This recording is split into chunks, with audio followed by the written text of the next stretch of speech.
Senhor meu Deus e meu Pai, nesse momento, nós entramos em oração na Tua presença, Deus. Te agradecemos por esse dia, por essa oportunidade, pelo privilégio de estarmos aqui, mais uma vez, para cultuar o Senhor.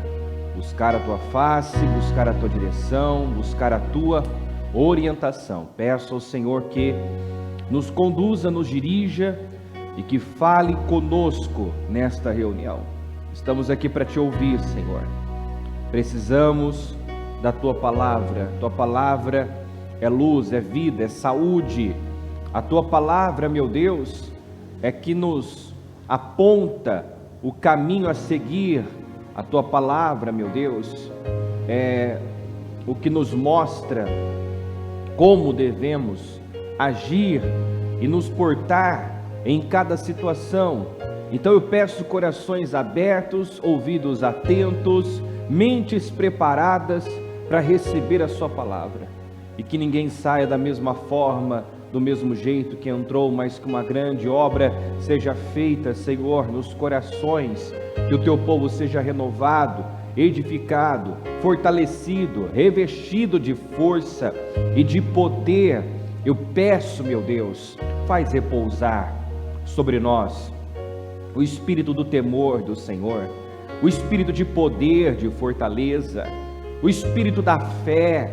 Senhor, nós precisamos do espírito da fé que nos leva a agir, meu Pai, não de forma natural, mas sobrenatural, e consequentemente traz resultados sobrenaturais.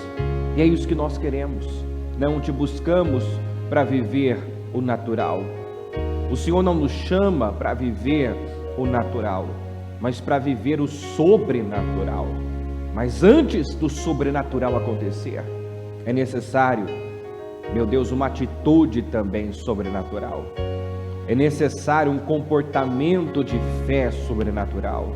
Fala conosco, meu Pai, abra nossa mente, ilumina os olhos do nosso coração, nos dê visão e discernimento através da Sua palavra. Eu peço, assuma o controle desse trabalho.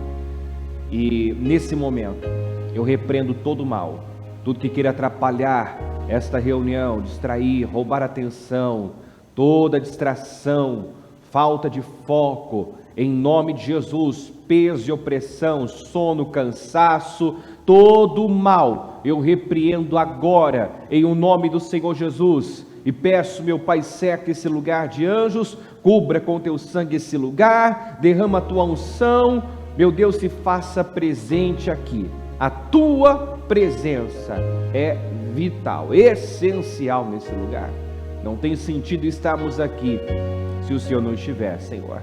Nós nos reunimos em Teu nome, estamos reunidos aqui em Teu nome. E o Senhor disse que onde estiver 2 ou 3 reunidos em Teu nome, ali o Senhor também estará.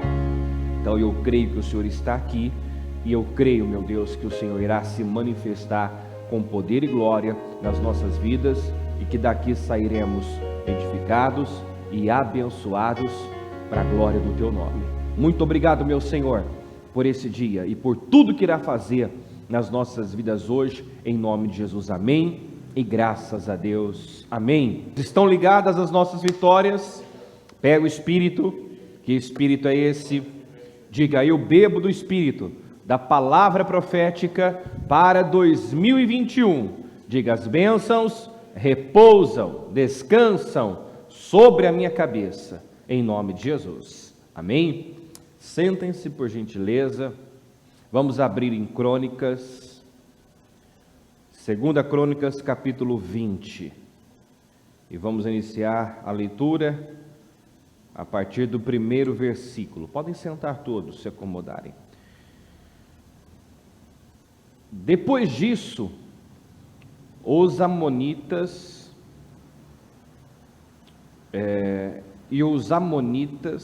os Moabitas e os Amonitas, com alguns dos Meunitas, entraram em guerra contra Josafá.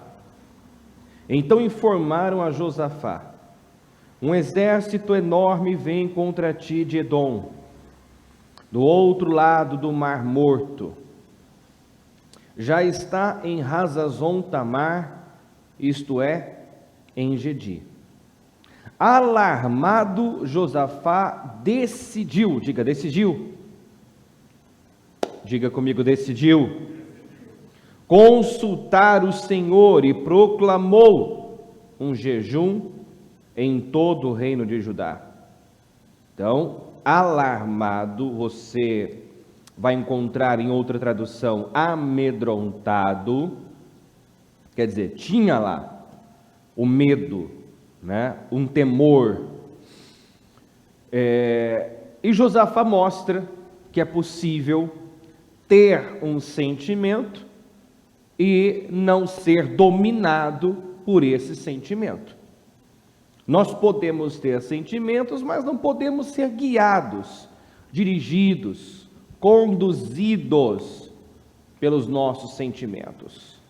Seja ele medo, tristeza, né? Pânico.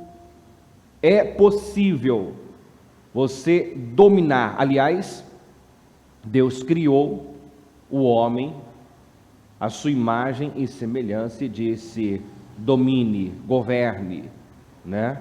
Então nós temos a capacidade e o dever, né, de dominar, não outro homem, mas a nós mesmos, exercer esse poder que nos foi dado.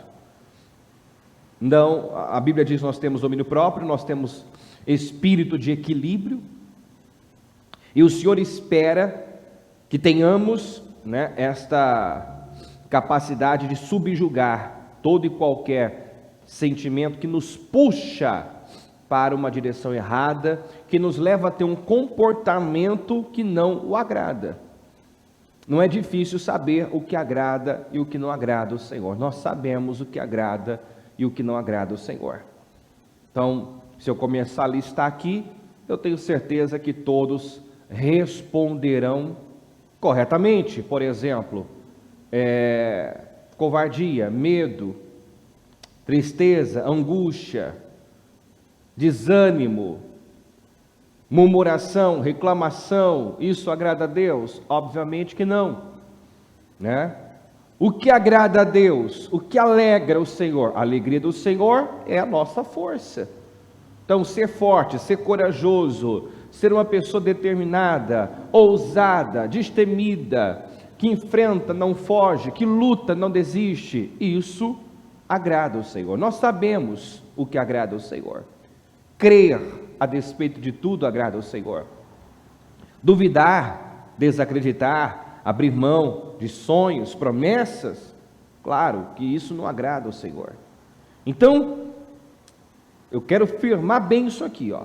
Alarmado, amedrontado, qual decisão Josafá tomou? O que ele fez quando se viu, né, intimidado, amedrontado diante do exército enorme que se uniu contra ele? Ele decidiu buscar o Senhor, consultar o Senhor, proclamou um jejum em todo o reino de Judá. Então essa foi a decisão, foi isso que saiu dele no momento da dificuldade, da angústia. E aí eu vou lembrar o que eu disse ainda no domingo: não tem como sair a coisa certa se a coisa certa não estiver entrando, né? Quando Jesus foi tentado no deserto, o que saiu dele o tempo todo? A palavra. Em cada situação saiu o que? A palavra. Então, como ele resistiu, como ele venceu o mal? Com a palavra, declarando a palavra. Está escrito, está escrito, está escrito.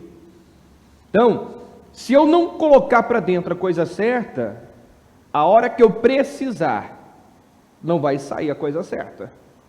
Então, eu preciso me encher da palavra, eu preciso me vestir da palavra, eu preciso estar tomado pela palavra. A palavra tem que me possuir, porque então, diante da dificuldade, no dia da adversidade, no dia mau, diante de uma má notícia, vai sair a coisa certa, vai sair o que agrada a Deus, uma boa atitude, uma atitude de fé, uma reação poderosa. Amém, gente? Está acompanhando? Se não entra coisa certa, também não sai a coisa certa. Então, quando vemos uma pessoa reagindo com entrega, quando vemos uma pessoa se curvando, cedendo às emoções e não subjugando como Josafá fez, é porque ela não está se vestindo na palavra, o foco dela não está em Deus. Quando Pedro focou Jesus, ele andou sobre as águas, saiu uma atitude corajosa. Quando ele focou em Jesus, focou na palavra do Senhor, que foi: vem, Pedro, ele andou sobre as águas. Mas quando ele focou o vento, focou, as ondas violentas, ele começou a afundar. Então, quando ele deixou o medo entrar, aí já houve ali uma atitude de incredulidade, e ele, que estava vivendo o sobrenatural, voltou a viver o natural. Versículo 4: reuniu-se, pois, o povo vindo de todas as cidades de Judá para buscar a ajuda do Senhor. Josafá levantou-se na assembleia de Judá e de Jerusalém, no templo do Senhor, na frente do pátio novo, e orou: Senhor Deus dos nossos antepassados, não és tu Deus que está nos céus? Tu dominas, vamos juntos, pessoal, tu dominas sobre todos os reinos do mundo. Diga: força e poder estão em tuas mãos, e ninguém pode opor-se a ti. Em outras palavras, ele estava declarando: o Senhor é maior que esse exército enorme que se uniu contra mim. O Senhor domina, a força e o poder estão nas tuas mãos. O exército era enorme, a força que se levantou contra ele era poderosíssima. De forma humana, de forma natural, ele não tinha a menor chance, mas o Josafá se concentrou em Deus. Ele já, no início da oração, proclamou a grandeza do Senhor, reconheceu a soberania do Senhor, dizendo: tu dominas sobre todos os reinos do mundo. O Senhor domina, a força e o poder estão nas tuas mãos. Então isso é muito importante, também quero destacar isso, porque você escolhe no que vai acreditar, no que vai focar, e assim, é inevitável. Se eu foco o problema, se eu me concentro no problema, meu nível de fé vai lá embaixo, e sentimentos miseráveis, negativos, vão tomar conta. Quando eu foco no problema, eu esmoreço. Quando eu foco no Senhor, quando eu olho para o autor e consumador da minha fé, que é Jesus, eu cresço, eu me levanto, Então você decide, vai se concentrar no problema, na grandeza do problema, na força do problema, ou vai olhar para o Senhor, reconhecer a soberania, a grandeza, o poder, a glória do Senhor. Então, observe que ele tinha um grande desafio, um grande problema, algo grave diante dele, mas quando ele foi a Deus, ele começa a oração proclamando a grandeza do Senhor, mostrando dessa maneira que o problema estava ali, mas o meu foco está no Senhor. O problema é grande, mas para mim, o Senhor é muito maior. Eu não posso fazer nada, mas o Senhor pode, porque a força e o poder estão nas tuas mãos. Então Deus espera esse posicionamento. Deus espera que o seu povo, tenha essa consciência da grandeza de Deus, da soberania do Senhor. Tu dominas, tu governas, poder, força e poder estão nas tuas mãos. 7. Não és tu o nosso Deus que expulsaste os habitantes dessa terra perante Israel, o teu povo, e a deste para sempre aos descendentes do teu amigo Abraão?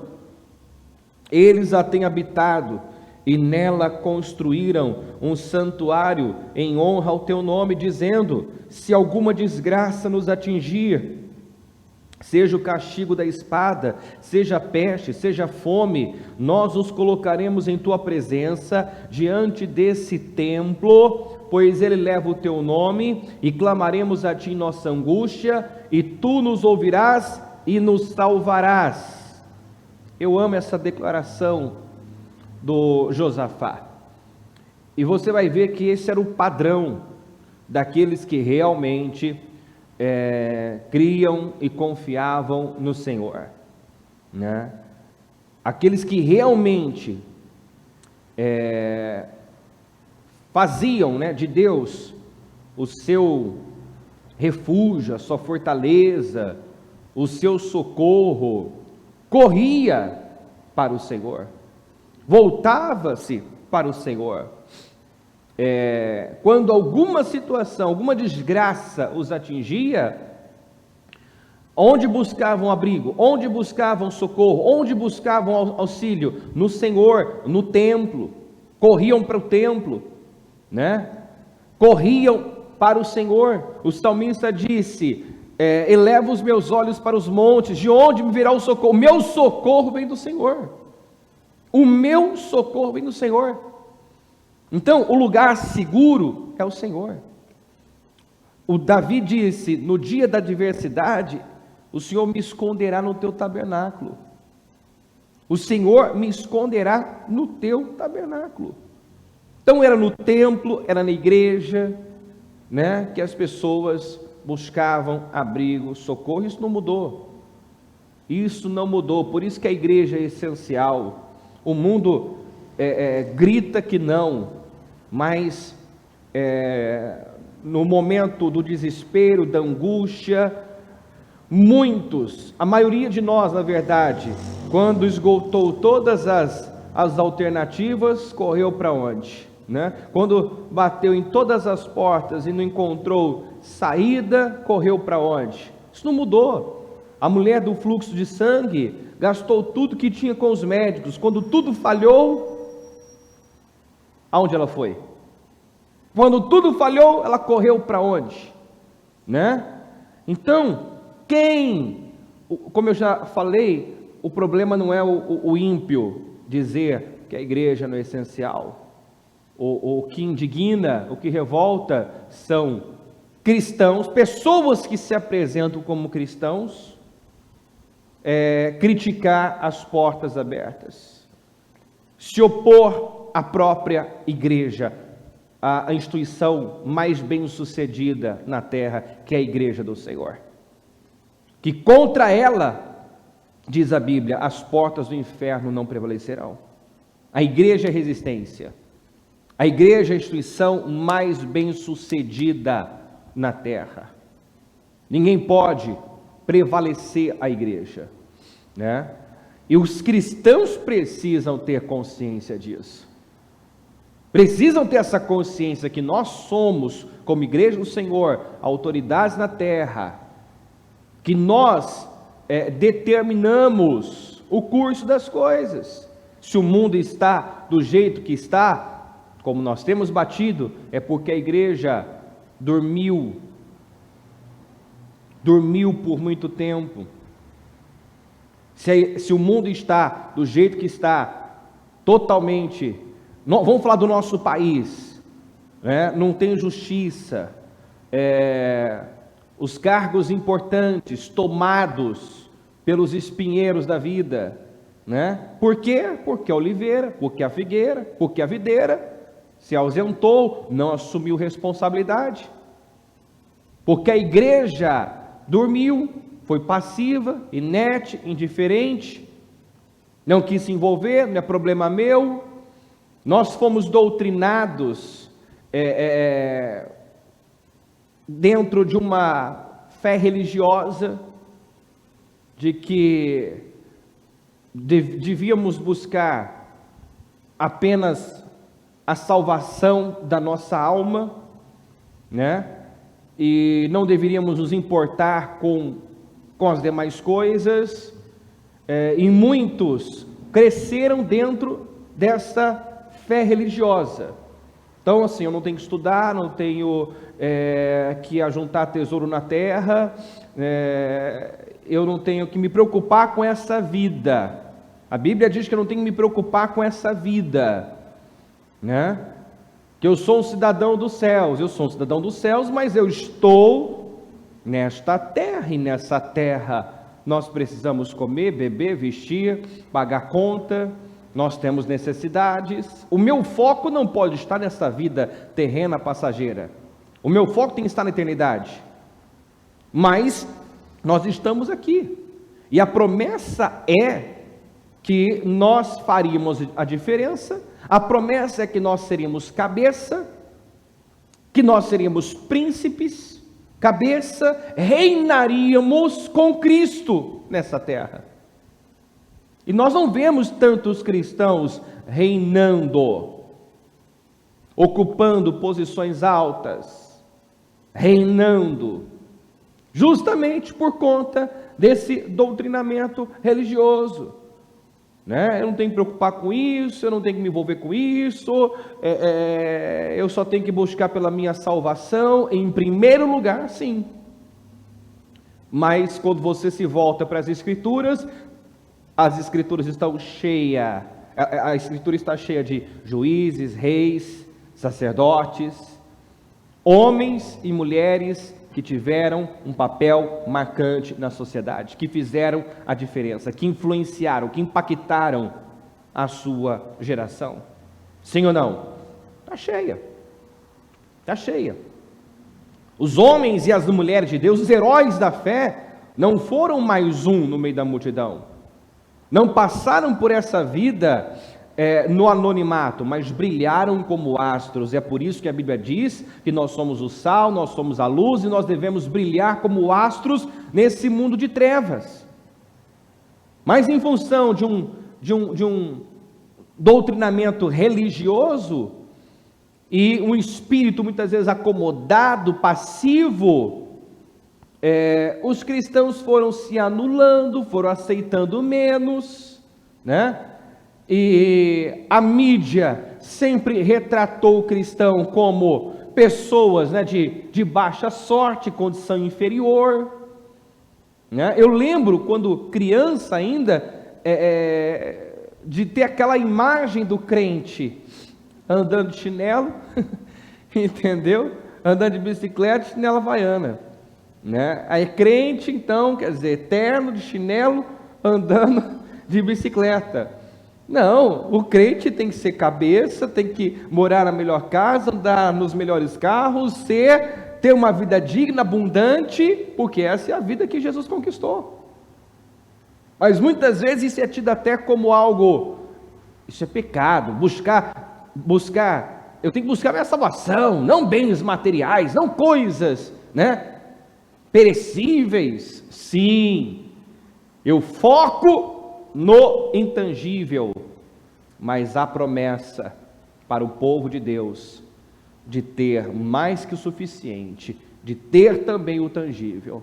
O foco tem que estar no intangível, mas eu posso e eu devo ter o tangível.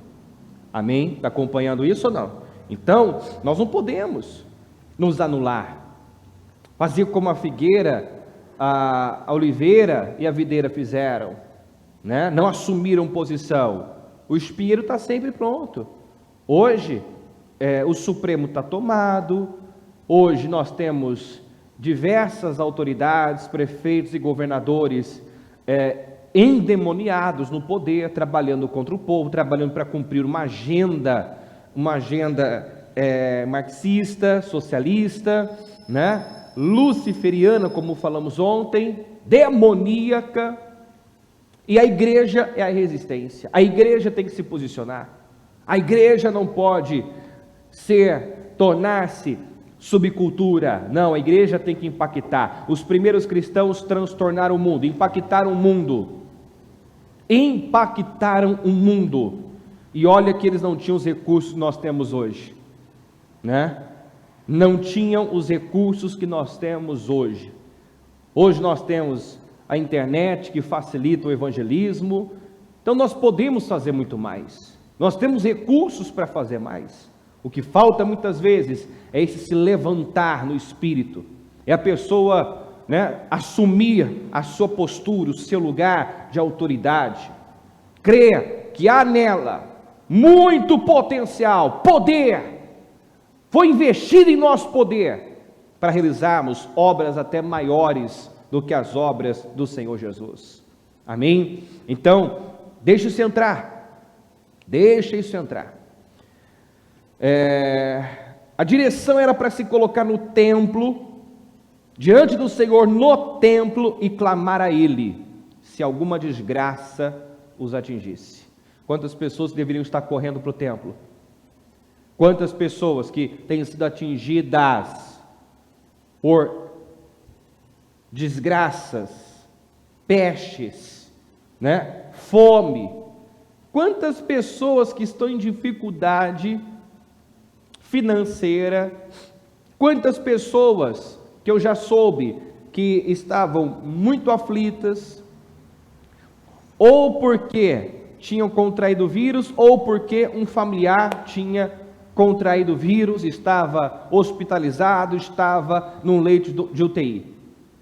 Ao invés de correrem para Deus, para o templo, de buscarem a ajuda do Senhor, como Josafá fez e botou o povo para fazer, não, ainda resistem, ainda dependem somente do natural.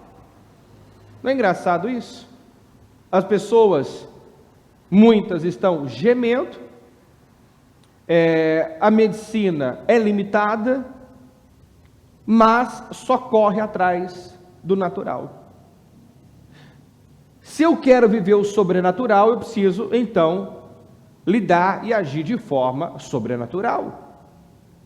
Não se vive mais hoje, nos dias atuais, tanta glória, tanto poder, como vemos nas Escrituras, como vemos na igreja primitiva, porque cada dia mais o natural tem se tornado o certo, o comum, o padrão de muitos crentes, O justo deve viver por fé, quer dizer, ele precisa lidar com as coisas através da fé, de forma espiritual. Mas não, a cada dia que passa, estão lidando com tudo, com doenças, com problemas espirituais de forma natural, problemas emocionais e espirituais de forma natural. Então, essa ideia tem entrado, tem tomado conta, até o pecado, até aquilo que é pecado tem sido tratado em igrejas, em altares, como um distúrbio, um problema, uma disfunção. Não é pecado mais, é um distúrbio. E aí, partindo para essa linha, um distúrbio, vamos ajudar, vamos tratar, vamos medicar, vamos lidar de forma natural. A solução para o pecado é arrependimento. É confissão,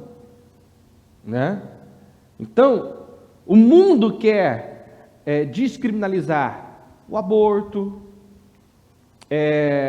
a pedofilia. Pedofilia é crime, é pecado.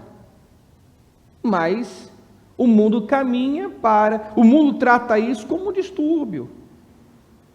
Então, sendo um distúrbio, a pessoa, ela não é responsável por suas ações.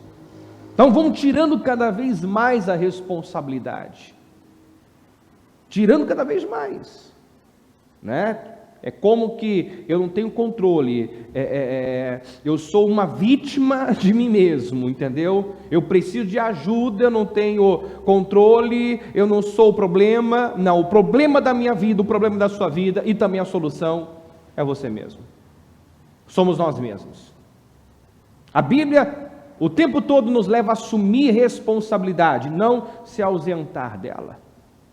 E nós não podemos deixar essa linha de raciocínio, pensamento, né, entrar dentro das igrejas, onde tudo é tratado de forma natural e não mais de forma espiritual.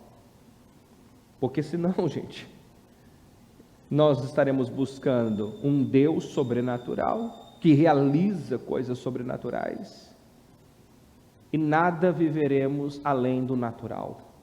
Só teremos resultados naturais. Mas agora estão, versículo 10, os amonitas, os moabitas, os habitantes dos montes de Seir, cujos territórios não permitiste que Israel invadisse quando vinha do Egito. Por isso, os israelitas se desviaram deles e não os destruíram. Vê agora como estão nos retribuindo, ao virem expulsar-nos da terra que nos deste por herança? Ó nosso Deus, não irás tu julgá-los? Pois não temos força para enfrentar esse exército imenso que vem nos atacar. Não sabemos o que fazer. Diga comigo, não sabemos o que fazer. Mas os nossos olhos se voltam para ti. Eu, toda vez que leio esse texto, já logo penso no versículo 5 do Salmo 34. Os que olham para o Senhor, seus rostos jamais mostrarão decepção. Quando você não souber o que fazer, olhe para o Senhor. Volte-se para Deus, olhe para Ele, foque nele e na sua palavra. E você não ficará decepcionado, não será destruído, não sofrerá perdas, não ficará decepcionado. O Josafá não tinha o que fazer de forma humana, não sabia o que fazer de forma natural, então ele reconheceu que nenhuma estratégia militar, a sua força militar não seria suficiente para vencer, prevalecer um inimigo tão forte. Então, assim, de forma humana, Senhor, eu não sei o que fazer. Eu não tenho, na verdade, nem o que fazer. Mas de forma espiritual nós sempre temos o que fazer. Nós sempre podemos fazer algo. De forma espiritual sempre há recurso. Se eu oro, eu posso orar mais. Se eu jejuo, eu posso jejuar mais, né? Se eu já me humilhei, eu posso me humilhar ainda mais. Então, eu não sei o que fazer, mas os meus olhos se voltam para ti. Meus olhos estão postos em ti. Então isso é muito importante. Isso é definidor também. Eu creio que a vitória do Josafá começou quando ele decidiu buscar a Deus, consultar o Senhor. Mas não foi apenas aquela decisão, ali foi o início. Esse texto nos mostra, né, em detalhes o passo a passo, como agir, como proceder, para dar condições a Deus para o milagre, para o impossível, para o sobrenatural acontecer. Então ele decidiu buscar Deus, ele reconheceu a soberania e a grandeza do Senhor, ele apresentou as suas razões, as suas firmes razões, porque esse inimigo vinha para expulsá-los de uma terra que o Senhor havia dado a eles, coisa que o diabo luta para fazer, né? Ele quer tomar o que é nosso. Ele quer roubar o que é nosso, o que já nos foi dado, conquistado por Jesus. E muitos não reagem como Josafá reagiu. Não vai a Deus, não luta contra, não resiste, né? Quantos que, ao invés de ter essa postura do Josafá, de ir a Deus, buscar a ajuda do Senhor, né? Se voltar para o Senhor, se humilhar diante do Senhor, buscar a ajuda do Senhor, faz igual o povo de Jabes. Né? Se ninguém vier nos socorrer, nós entregamos. Pode arrancar o nosso olho direito, não tem problema, né? Facilmente entrega o que é dele. Entrega. Será que não faz diferença um olho direito no rosto? Faz ou não faz diferença? Mas tem gente que a postura é igualzinha a do povo de Jabes e Gileade. Ele entrega, ele abre mão. O diabo vem, né? Eu vou arrancar o teu direito. Se ninguém vier nos socorrer, se ninguém me fizer nada por mim, pode arrancar. Ao invés de ter essa postura aqui, Senhor, o Senhor nos deu essa terra é nossa. E nós levantamos um santuário ao Senhor nesse lugar. Nós temos te honrado nessa terra. Eu não aceito que agora o inimigo venha e tome o que é meu. Eu não aceito ser subjugado, vencido. Senhor, não irás tu julgá-los? O Senhor é a própria justiça. Senhor, isso não é justo, isso não está certo. Entra em ação, Senhor. Faz justiça, Senhor. E olha que coisa mais forte aqui, 13. Todos os homens de Judá, com suas mulheres e seus filhos, até os de colo, estavam ali em pé diante do Senhor. Todos, sem exceção, até os bebezinhos de colo, os que mamavam, estavam ali de pé diante do Senhor. Então o Espírito do Senhor veio sobre Jaziel, filho de Zacarias. Jaziel significa Deus vê, né? Então ele foi levar a Deus uma injustiça. Muitas vezes nós temos essa sensação de que parece que quando a injustiça está prevalecendo, nós podemos ter essa sensação de que Deus não está vendo, de que nada está,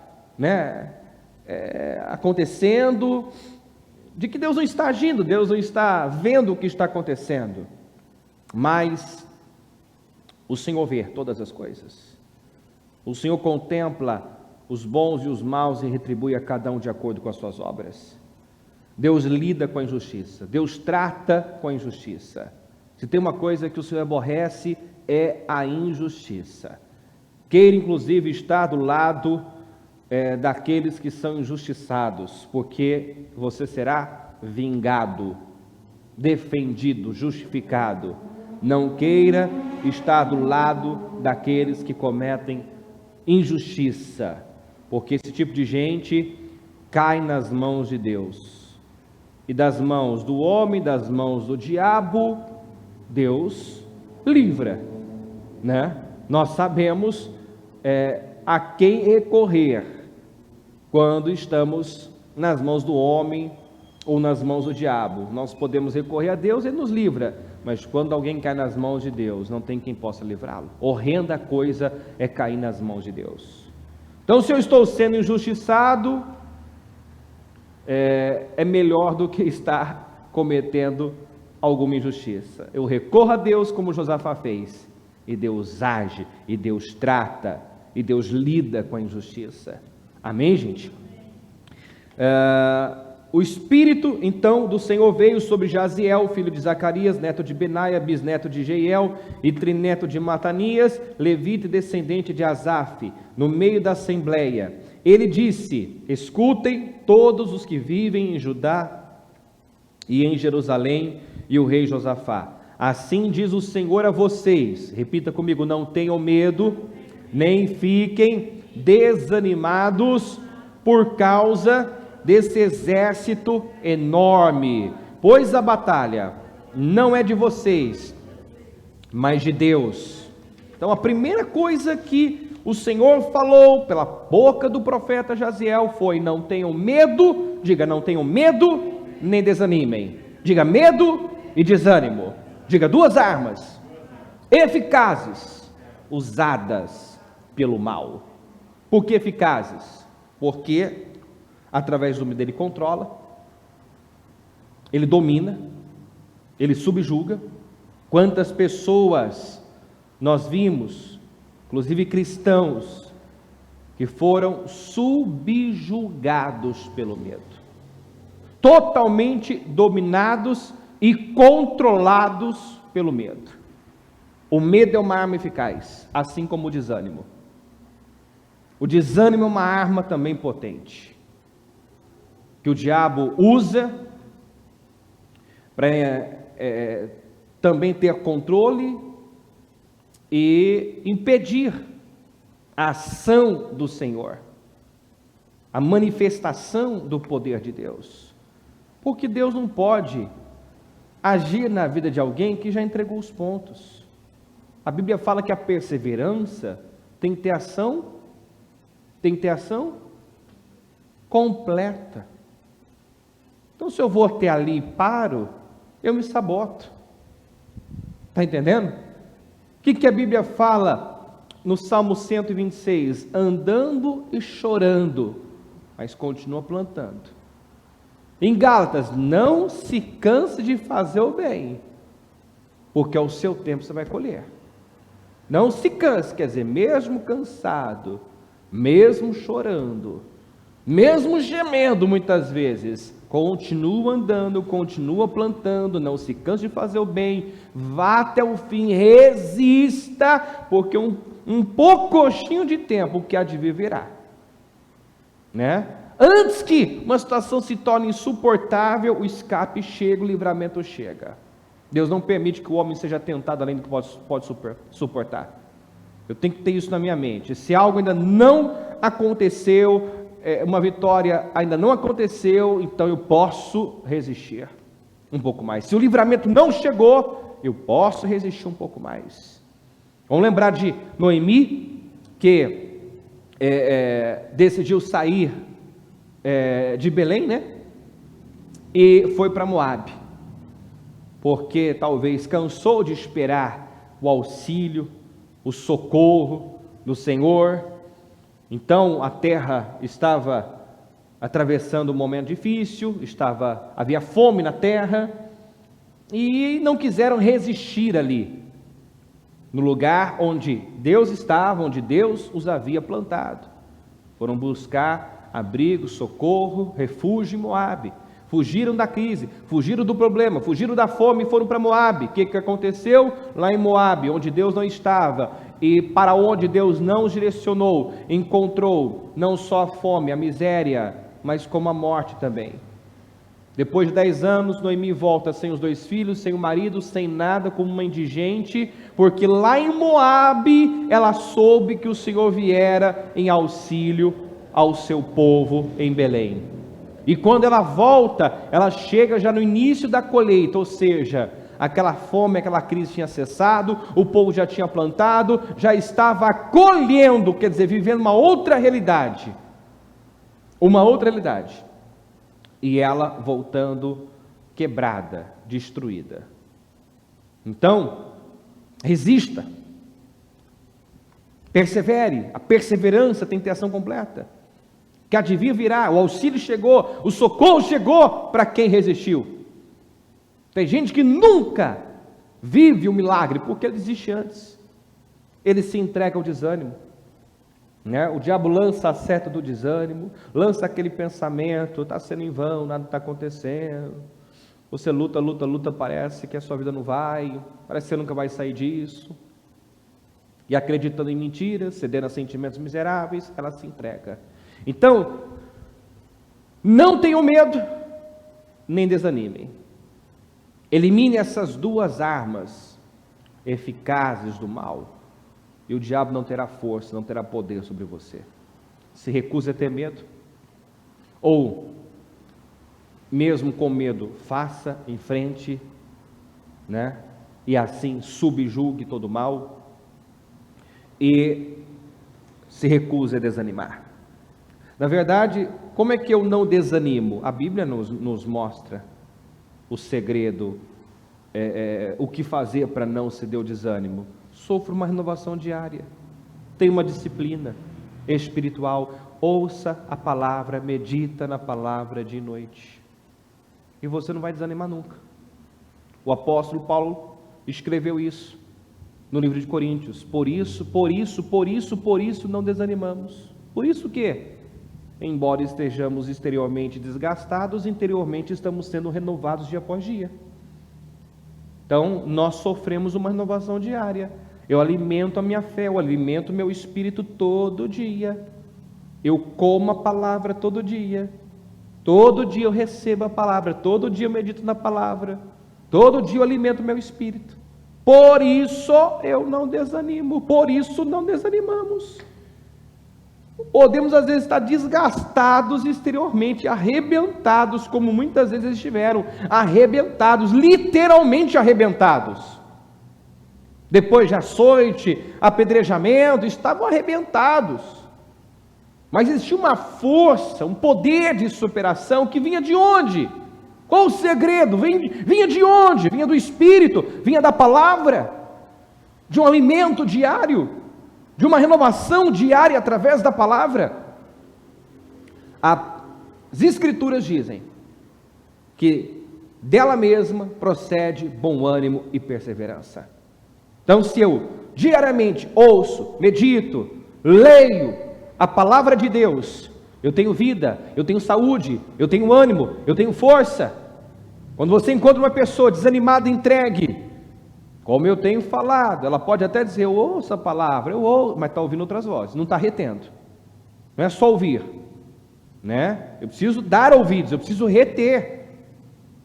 Eu preciso reter, crer, misturar com a fé, senão é vão. Tem gente que até ouve a palavra, mas ele sai ali fora, a primeira notícia que ele ouve, a primeira palavra contrária que ele ouve, prevalece, né? Subjuga tudo que ele recebeu de Deus. Ao invés de levar cativo todo pensamento, e sentimento, e argumento, e notícias, e previsões negativas a Cristo, a palavra, não. A palavra, o que ele ouviu de Deus é subjugado pelo noticiário, pelo jornal, está entendendo? O que ele ouve lá de um homem que não teme a Deus, não tem visão de Deus, subjuga a palavra que ele ouviu. Isso não pode acontecer.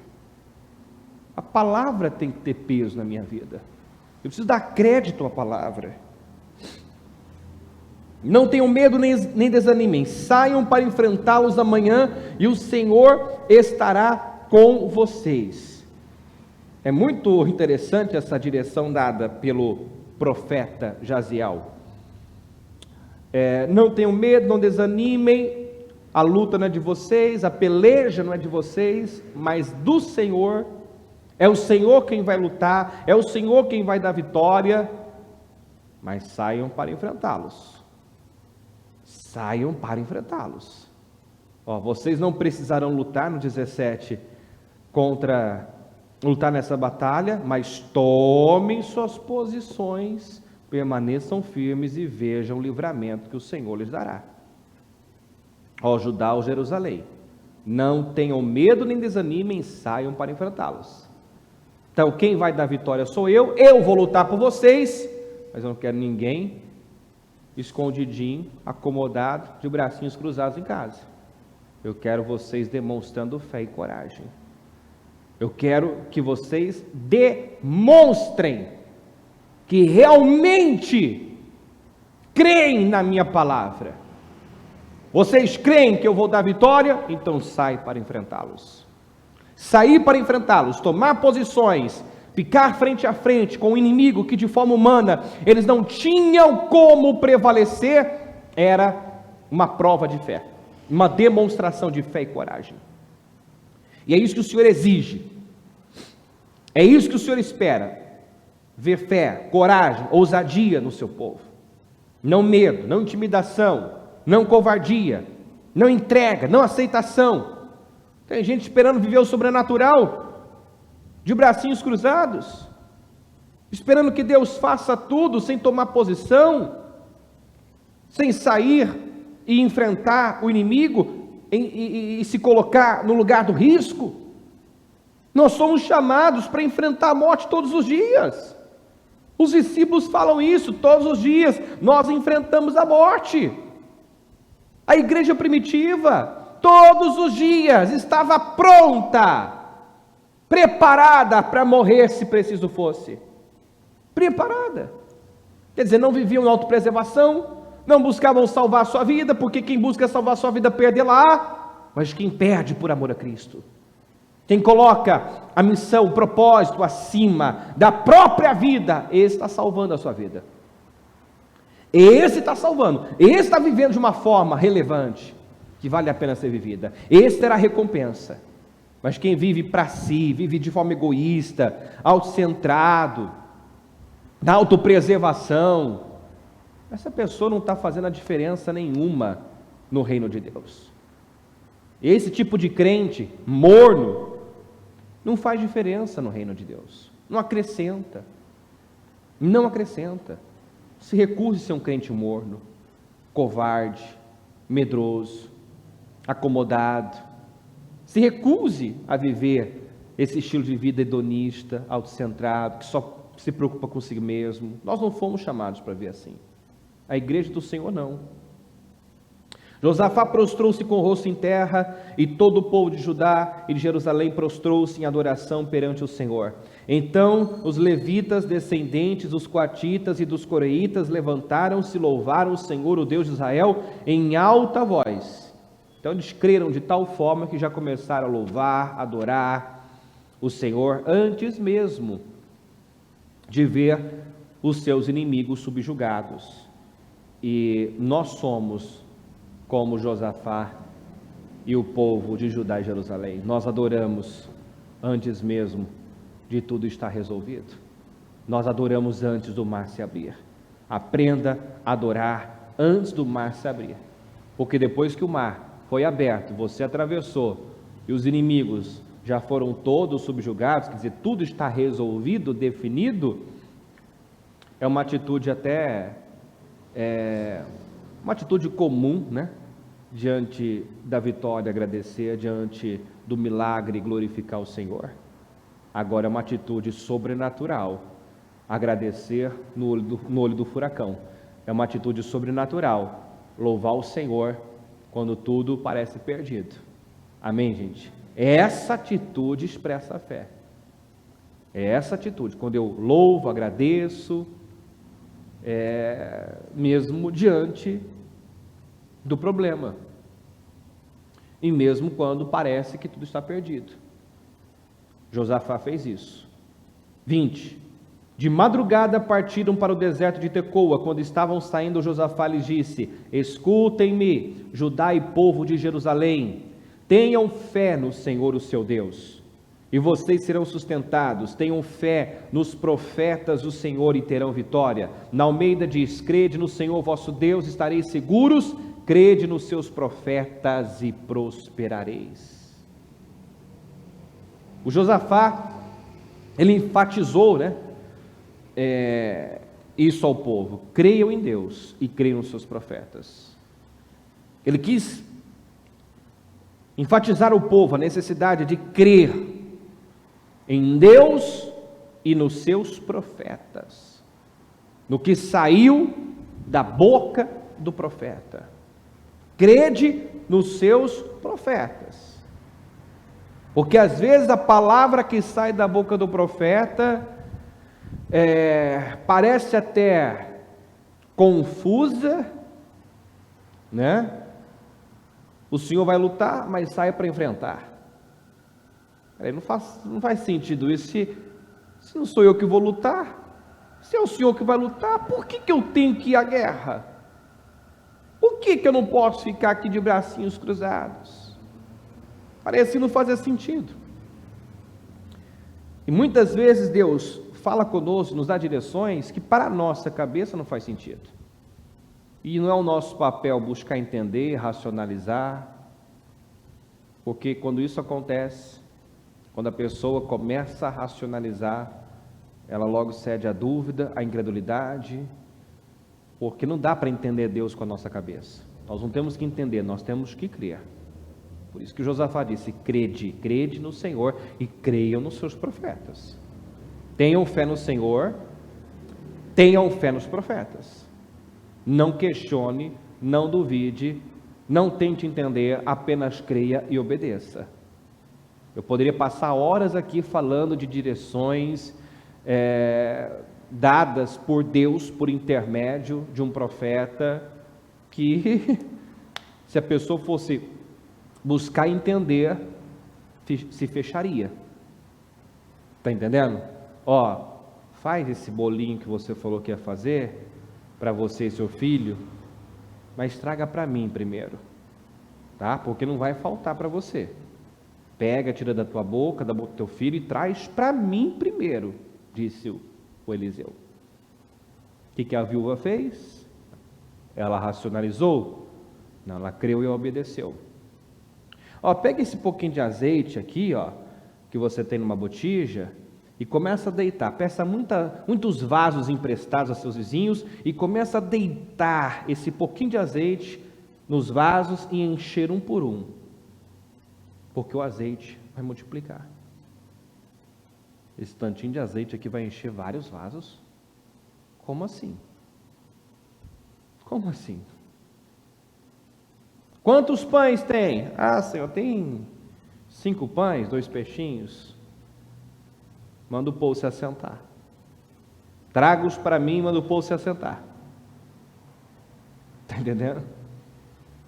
Então, eu poderia passar horas aqui falando de direções que foram dadas. Vocês vão rodear a cidade de Jericó todo dia, por 7 dias. No 7º dia, 7 voltas. Na última volta, vocês vão dar um grande brado de vitória e a muralha vai cair. A muralha vai cair só de eu rodear a cidade. Não, é só você pensar. Vamos rodear esse quarteirão agora, crendo que tudo vai desabar. Só de rodear. Então, se eu buscar entender Deus com a minha cabeça, eu vou ceder para a dúvida. Eu vou me fechar para a palavra. Eu não vou fazer o que eu estou sendo direcionado. Isaac, fica nessa terra porque eu vou te abençoar aqui, nessa terra. Planta nessa terra, porque você vai colher. Mas, Senhor, ninguém colhe aqui. Os habitantes dessa terra, os filisteus não estão colhendo. Então parecia uma loucura, tanto que ele já tinha na cabeça de descer para o Egito. O Senhor disse: não desça ao Egito, fica aqui, é aqui que eu vou te abençoar, é nesse lugar que eu vou te abençoar. O que ele fez? Creu, obedeceu. Então o crer, o obedecer, o seguir a direção dada pelo Senhor nos leva a viver o sobrenatural. Não busque entender, busque crer. Então não fazia muito sentido a direção dada pelo profeta Jaziel. Deus vai lutar, mas eu tenho que enfrentar? Bom, vamos fazer o que fomos orientados. 21. Depois de consultar o povo, Josafá nomeou alguns homens para cantarem ao Senhor e o louvarem pelo esplendor da sua santidade, indo à frente do exército, cantando: deem graças ao Senhor, pois o seu amor dura para sempre. Quando começaram a cantar, diga, quando começaram a cantar e a entoar louvores, o Senhor preparou emboscadas contra os homens de Amon, de Moabe e dos montes de Seir, que estavam invadindo Judá. Diga bem forte: e eles foram derrotados. Quando eles foram derrotados? Quando começaram a cantar ao Senhor, quando começaram a entoar louvores, quando foram para a batalha já cantando o hino da vitória, já agradecendo antes mesmo dos inimigos serem vencidos. Quando começaram a cantar, o Senhor preparou emboscada, o Senhor entrou em ação. Por quê? Porque não era uma atitude natural. O natural é você agradecer, você glorificar, você proclamar a grandeza do Senhor, depois que você já está com a sua vitória nas mãos. Depois que tudo já está concretizado. Mas isso é natural, isso é comum, né?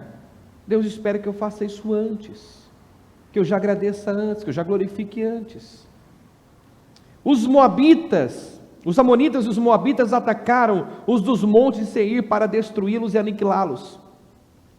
Depois de massacrarem os homens de Seir, destruíram-se uns aos outros. Então o Senhor os confundiu e eles se autodestruíram. Quando os homens de Judá foram para o lugar de onde se avista o deserto e olharam para o imenso exército, viram somente cadáveres no chão. Não havia escapado, ninguém havia escapado. Então Josafá e os seus soldados foram saquear os cadáveres e encontraram entre eles grande quantidade de equipamentos e de roupas e também objetos de valor. Passaram 3 dias saqueando os cadáveres. Os cadáveres estavam cheios de tesouros, de bens valiosos. Passaram 3 dias saqueando mas havia mais do que eram capazes de levar. No quarto dia, eles se reuniram no vale de Beraca, que significa Vale da Bênção, onde louvaram o Senhor. Por isso até hoje esse lugar é chamado de Vale de Beraca. Depois, sob a liderança de Josafá, todos os homens de Judá e de Jerusalém voltaram alegres para Jerusalém, pois o Senhor os enchera de alegria, dando-lhes vitória sobre os seus inimigos. Entraram em Jerusalém e foram ao templo do Senhor. Isso é muito forte. Quando o problema surgiu, Josafá decidiu buscar a ajuda do Senhor, proclamou um jejum e foi para o templo. Então, diante do problema, diante da dificuldade, correu para o templo. Depois de tudo resolvido, tudo concluído, de uma grande vitória, voltaram para Jerusalém e entraram novamente no templo. Entraram em Jerusalém e foram ao templo, versículo 28, foram ao templo do Senhor ao som de liras, harpas e cornetas. O temor do Senhor veio sobre todas as nações. Então, o temor de Deus veio sobre todas as nações quando souberam como o Senhor havia lutado contra os inimigos de Israel. E o reino de Josafá manteve-se em paz, pois o seu Deus lhes concedeu paz em todas as suas fronteiras. No final, aquilo que começou com uma grande aflição, terminou com uma grande alegria, e Deus usou daquela situação para causar pânico, para causar temor nas demais nações, para que ninguém se atrevesse a mexer com Josafá. O Senhor concedeu paz em todas as suas fronteiras, porque as nações souberam de como Deus lutou, de como Deus defendeu o seu povo. Isso causou medo, pânico, temor. O temor de Deus veio sobre todas as nações. Então Deus fez uma obra, agiu de uma forma que ficou assim nítido para todos os povos. Deus está com esse povo. Deus é por esse povo. Né? E falamos no domingo ainda, que quando você teme a Deus, você não teme a nada. Quando você teme a Deus, Deus se manifesta na tua vida de tal forma que até os inimigos reconhecem Deus, enxergam Deus na sua vida e buscam estar em paz com você, como aconteceu com Isaac, né? Isaac, na terra dos filisteus, prosperou de tal forma que por fim os filisteus se renderam. Os filisteus que tanto tentaram prejudicar, entulhando o poço, discutindo e tomando o poço que ele cavava à força. No final você vê lá, eles dizendo: olha, nós vimos claramente que Deus é com você e nós queremos fazer um acordo de paz com você, porque só perdemos tempo tentando ir contra você. Deus está com você. Então os filisteus viram que Deus estava, claramente que Deus estava com Isaac, assim como Saul viu que Deus estava com Davi, assim como Labão viu que Deus estava com Jacó. Quando você teme a Deus, confia em Deus, até os inimigos reconhecem e enxergam Deus na tua vida, e aí temem se opor a você. Então eu creio nisso, eu creio que Deus vai fazer uma obra realmente estrondosa na vida do seu povo, que vai causar temor, que vai impor respeito, né? A igreja, a Bíblia fala que nos últimos dias haveria grande perseguição, mas também um grande avivamento. Então, eu creio que Deus quer se manifestar com poder e glória na vida do seu povo, na vida da verdadeira igreja, porque a igreja do Senhor é aquela que não se curva ao sistema, não se cala, né? A verdadeira igreja do Senhor brilha, impacta, influencia.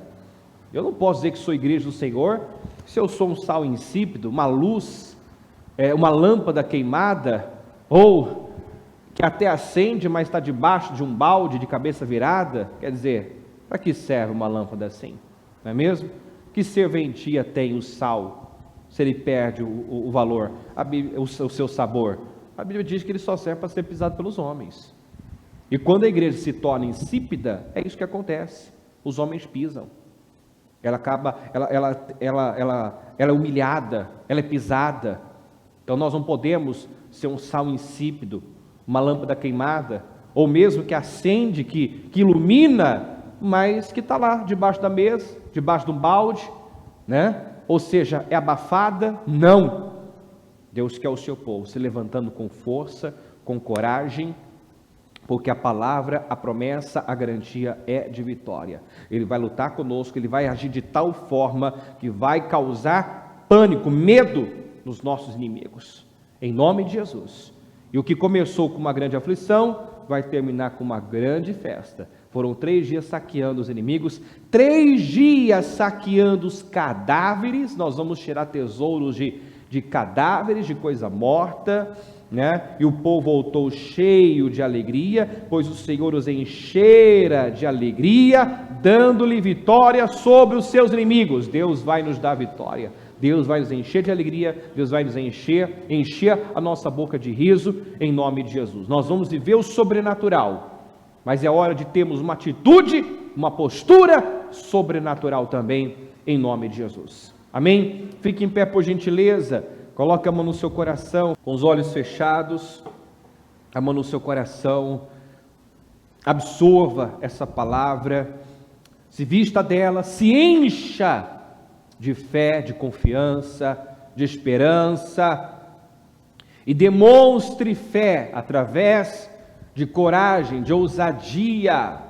O Senhor exigiu uma demonstração de fé por parte do povo. O Senhor deu total garantia de vitória. O Senhor garantiu que daria a eles vitória, mas eles precisavam demonstrar fé e coragem. Eles não podiam ficar intimidados, eles não podiam cruzar os braços, tinham que tomar posição, tinham que assumir posição, tinham que ir para o campo de batalha, tinham que se colocar no lugar do perigo. Então, em nome de Jesus, Deus quer um povo forte, ousado, destemido, um povo que não se curva à situação, à ameaça, aos sentimentos. Olha só a decisão que Josafá tomou, mesmo alarmado, mesmo amedrontado. Então tem situações que causam um medo, um receio. Você pode sentir medo, o que você não pode é ser dirigido, governado pelo medo, fazer o que o medo sugere. O medo sugere que você abra mão, fuja, se esconda, desista. O desânimo sugere que você entregue os pontos, mas não é assim que nós vamos chamar a atenção de Deus, dar condições para Deus agir. A palavra de ordem é: não tenham medo, nem desanimem. Deus não quer o seu povo numa caverna, intimidado, entregue, sem ânimo, desanimado, sem esperança. Nós somos o povo prisioneiro da esperança. Nós nos recusamos a desistir, nós não entregamos os pontos, nós lutamos até o fim, em nome de Jesus.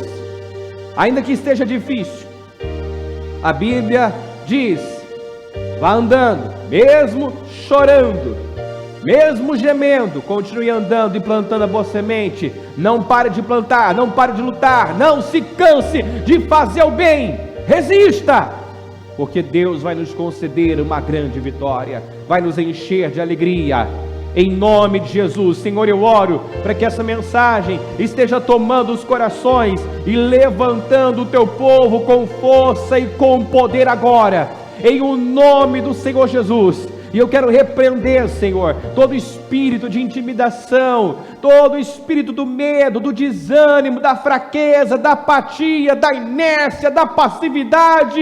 Em nome do Senhor Jesus, eu ordeno agora que essa força maligna que tem usado dessas armas, muitas vezes eficazes, em nome de Jesus, eu ordeno agora, espírito do medo, toda insegurança, todo receio, em nome do Senhor Jesus, todo desânimo, toda apatia, preguiça espiritual, fraqueza espiritual, agora, em nome de Jesus, saia!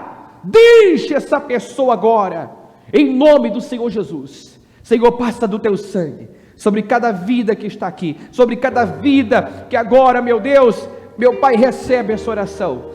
Que todo mal, toda fraqueza, opressão, perturbação caia por terra agora. Desânimo, saia em nome do Senhor Jesus. Essa força diabólica que quer nos ver prostrados, caídos, entregues, desanimados, eu ordeno que deixe essa pessoa, que largue, que solte essa pessoa agora, em nome do Senhor Jesus. E eu peço, meu Pai, que um espírito de poder, força e coragem tome essa vida agora, que ela se levante, que ela comece a adorar. Meu Deus, quando o povo começou a cantar e entoar louvores, o Senhor entrou em ação, o Senhor confundiu o inimigo, o Senhor causou uma confusão no acampamento do inimigo, de modo que eles se autodestruíram. E Josafá com o povo não teve que levantar uma arma sequer, não teve que usar uma espada sequer. A arma usada foi a fé, a arma usada foi o louvor, foi a oração, o louvor, a adoração. É isso que o Senhor espera que o seu povo faça. Ore, louve, adore, agradeça. É isso que o Senhor espera que o seu povo faça. Tome sua posição, permaneça firme, não se abale, não se curve, não se cale, continue louvando, bendizendo o nome do Senhor, engrandecendo o Senhor, porque o Senhor vai agir, o Senhor já está agindo, e o Senhor nos dará uma grande vitória.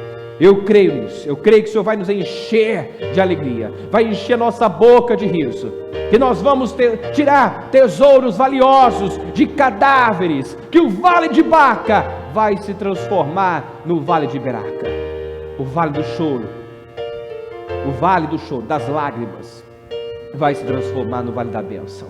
Eu tomo posse, meu Pai, de grandes viradas, eu tomo posse do sobrenatural acontecendo na vida do teu povo. Eu abençoo cada um, Senhor. Eu tomo posse de lares restaurados, famílias salvas. Eu tomo posse de um grande mover, um mover sobrenatural sobre a vida dessa pessoa. Em nome do Senhor Jesus, que viradas incríveis aconteçam. Em nome do Senhor Jesus, eu declaro a vitória dessa pessoa. Eu tomo posse dessa pessoa, meu Deus, exaltando e glorificando o teu nome, porque nós já estamos pela fé, Senhor, te louvando, te adorando e agradecendo pelas nossas vitórias. A nossa fé nos leva a adorar antes do mar se abrir. A nossa fé nos leva já a agradecer antes mesmo de tocar.